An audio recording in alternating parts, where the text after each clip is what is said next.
मित्रांनो, आता आपण विष्णूजीचे आणि गणेशजीचे दर्शन घेतले.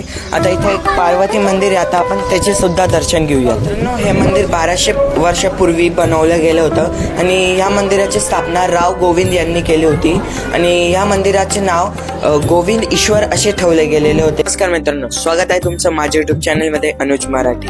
तर आज आहे संडे, आपला व्लॉग बनवायचा दिवस. तर त्याच निमित्ताने आज आपण एका ऐतिहासिक मंदिरात आलेलो आहे, ज्याचं नाव गोंदेश्वर आहे, जे की एक गावात स्थापित आहे, ज्याचं नाव सिन्नर आहे. आणि जसं की तुम्हाला माहिती असेल की श्रावण महिना सुरू आहे आणि संडे सुद्धा आहे, तर त्या खूप गर्दी झालेली इथं.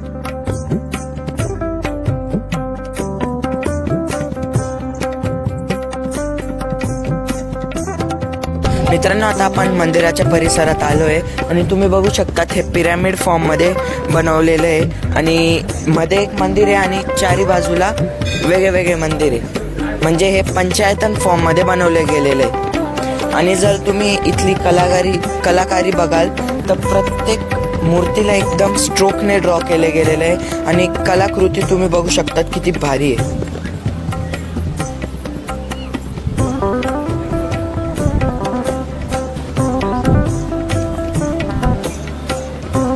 मंदिराच्या एक्झॅक्ट एंट्रीला त्याच्या समोर इथं नंदी महाराजांची मूर्ती आहे, म्हणजेच की मंदिर आहे. आणि नंदी महाराजांच्या समोरच तिथं एक्झॅक्ट महादेवांची पिंड आहे. आता आपण मध्ये जाऊ, महादेवांचे दर्शन घेऊ.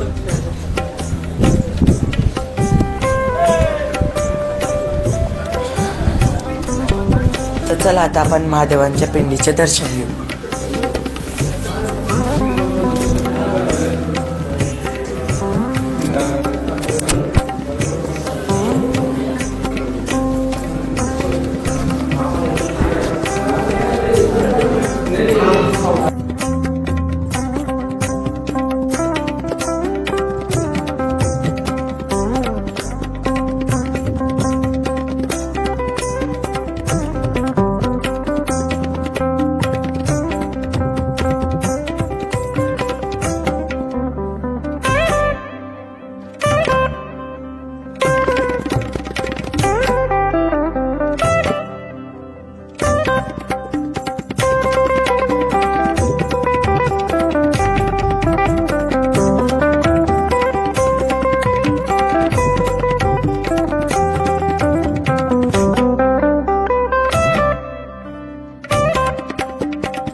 महादेवांचे पिंडीचे दर्शन झाले आणि जसे आपण बाहेर येतो दर्शन घेऊन, आपण बघू शकतो किती कलाकृतीने इथे ते स्ट्रक्चर्स ड्रॉ केलेले त्यांनी. आणि रामायण काळचे सर्व जे सीन्स होते ते ह्या पिलर्सवर आपण बघू शकतो.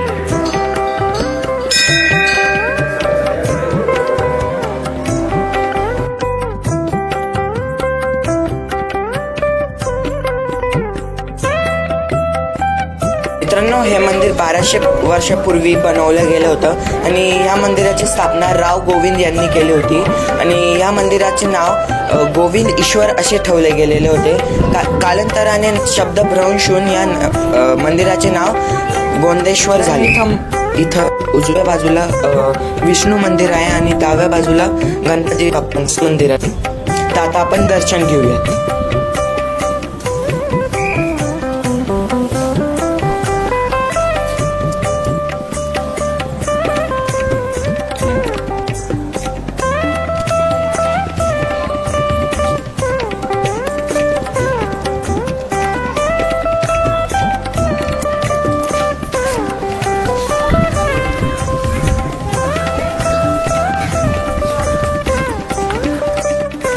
मित्रांनो, आता आपण गणपती बाप्पांचे सुद्धा दर्शन घेतले. आता आपण बाकी देवांचे दर्शन घेऊया. मित्रांनो, मंदिराचा परिसर खूप सुंदर आहे. 40 फूट इथं जागा सोडलेली गेलेली आहे आणि एवढी जोरात हवा येते इथं की तुम्हाला माझा आवाज सुद्धा क्लिअर येत नसेल. आणि एकदम निसर्गरम्य जागेवर हे मंदिर इथं स्थापित आहे. मित्रांनो, आता आपण विष्णूजीचे आणि गणेशजीचे दर्शन घेतले. आता इथं एक पार्वती मंदिर आहे, आता आपण त्याचे सुद्धा दर्शन घेऊया. ओम नमः पार्वती पते हर हर महादेव.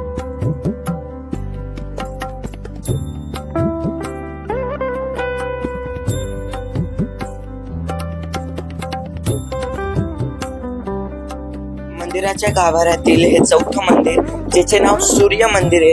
आणि या मंदिराचे वैशिष्ट्य आहे की जेव्हा सूर्य उगवतो तेव्हा सर्वात पहिले सूर्याची किरणं या मंदिरावर पडतात, म्हणून या मंदिराचे नाव सूर्य ठेवले गेलेले. तर आता आपण याचे सुद्धा दर्शन घेऊ.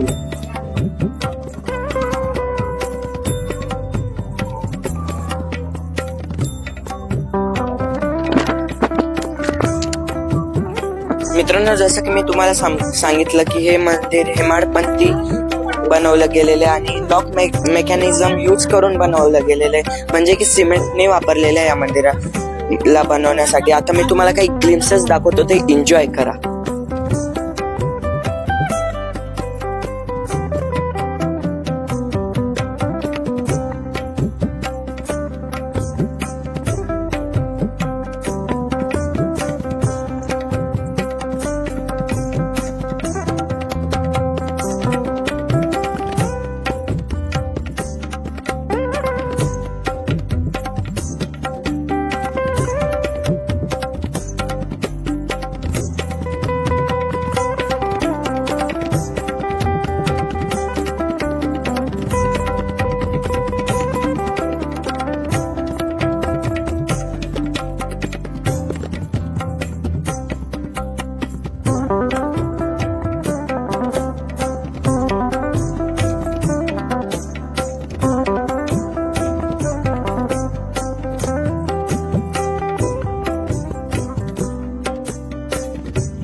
मित्रांनो, आपण पावसाळ्यात आलेलो इथं, तर आजूबाजूचा परिसर एकदम हिरवगार झालेला आहे आणि मधून मधून पावसाळ्याच्या सरी सुद्धा येत आहे. एकदम प्रसन्न फील होत इथं.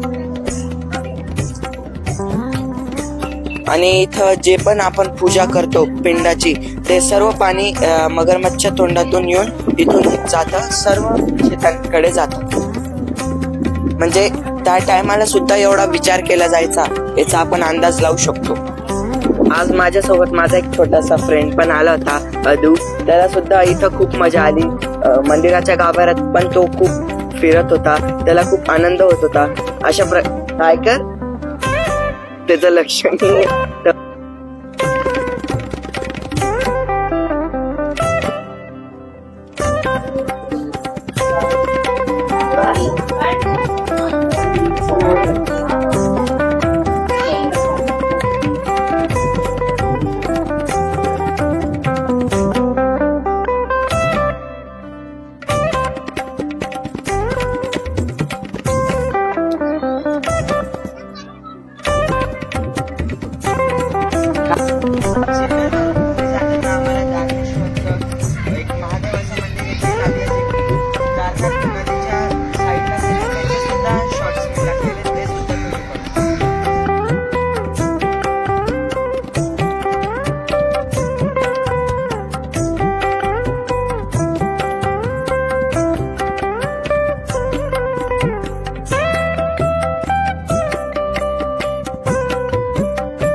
तुला इथं आवडलं का?